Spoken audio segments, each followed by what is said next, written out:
যার জন্মদিন তার কোনোই কথা নেই, কারণ সে তো এগুলো কিছুই বোঝে না। কিন্তু বড় ভাইয়ের চোখে একদমই ঘুম নেই, কখন কেক কাটা হবে। হ্যালো ব্রিয়ন, আসসালামু আলাইকুম, সবাই কেমন আছেন? আলহামদুলিল্লাহ, আমরাও ভালো আছি। চলে এসেছি রান্নাঘরে। আমার তো রান্নাঘরেই কাজ, আসলে বাচ্চাদেরকে নিয়ে সব সময় রান্নাঘরেই আসতে হয়, এটা করো সেটা করো।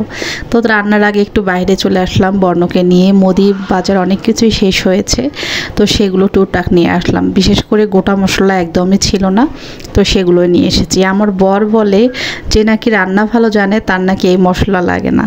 তো এটা কি সত্যি বলুন তো? সে কিন্তু রান্নায় একদমই কাঁচা, তারপরেও পাকা পাকা কথা। তো এদিকে এই যে কাঁচা বাজার করে নিয়ে এসেছে, সব কিছু বের করতেছি। আর আজকের বাজারগুলো অনেক সুন্দর ছিল, তরতাজা।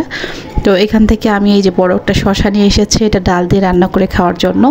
তো আজকে আমি রান্না করব লাউ, মুরগির মাংস এবং মাছ ভুনা। লাউ কেটে নিচ্ছি। লাউ কিন্তু আমাদের ভীষণ পছন্দ। আমরা বোধহয় প্রতি মাসে প্রায় 6-7টারও বেশি লাউ খাই, কারণ লাউ আমাদের সবার অনেক পছন্দ।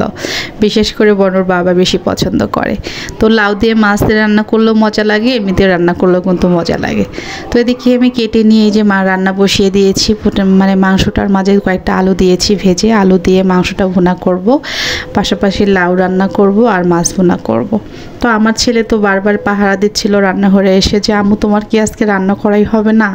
কখন কেক বানাবে, কখন কাটবো?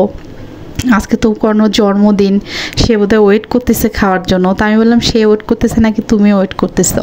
তো বলতেছে না, সে কি বলতে পারে, তাকে তো দেখেই বোঝা যায় যে তার আজকে জন্মদিন, সে আজকে ওয়েট করতেছে কিভাবে।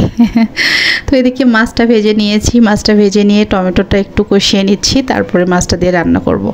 এইভাবে টমেটো দিয়ে কিন্তু শীতকালে বিশেষ করে মাছ ভুনা করলে আরও বেশি ভালো লাগে, তাই না? এখন যেহেতু শীত পড়েনি, গরম আছে, তো তারপরেও তো গরম ঠান্ডা নেই, এখন টমেটো ধনিয়া পাতা সব কিছু সারা বছরই পাওয়া যায়। তো এদিকে কেক বানাইতে দিয়েছিলাম। দেখুন কেকটা কতটা সুন্দর হয়েছে। কেকটার মাঝে কিন্তু হচ্ছে চকলেট থাকবে, আর উপরটা এমনিতে ভ্যানিলা কালারই থাকবে। তো আমি এখানে চকলেট দিয়ে একটু ডিজাইন করে নিয়েছিলাম, কিন্তু অতিরিক্ত ফোলার কারণে কেকের হচ্ছে ডিজাইনটা নষ্ট হয়ে গেছে। দেখুন কতটা সুন্দর কেকটা হয়েছে। এটা কিন্তু ক্রিম দিয়ে সাজাইলে একদমই বড় সাইজ হয়ে যেত। তো ক্রিম আনবো করে আনাই হলো না। তো আমার ছেলে বলতেছে আম্মু ক্রিম লাগবে না, এটা এইভাবেই আমার কাছে ভালো লাগে।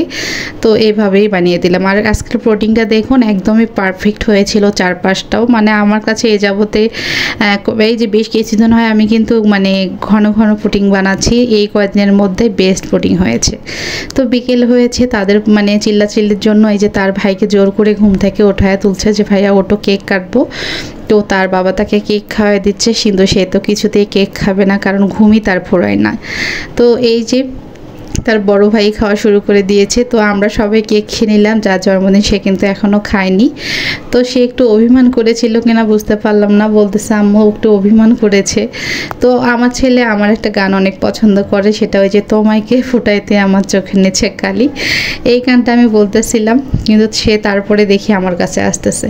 এদিকে প্রোটিনটা দেখুন, প্রোটিনটা কতটা যে সুন্দর হয়েছে। তো যাই হোক, যাদেরকে মানে প্রোটিন ভেঙে ভেঙে যায়, পারফেক্ট হতে চায় না, আমি তাদের জন্য একদিন প্রোটিন রেসিপি দেব, একদমই পারফেক্ট হবে। যারা একদমই কাঁচা এগুলো বানাতে, তাদের কাছে সুন্দর হবে।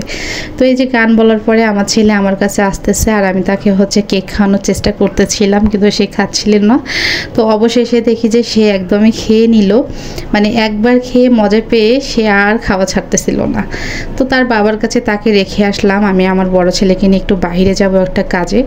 তো আমরা এই যে মা ছেলে রেডি হয়ে যাচ্ছিলাম। আর দেখুন আজকে সারাদিন সে কোট পরেছিল, একদমই নাচানাচি, তারই জন্মদিন, সে অনেক খুশি।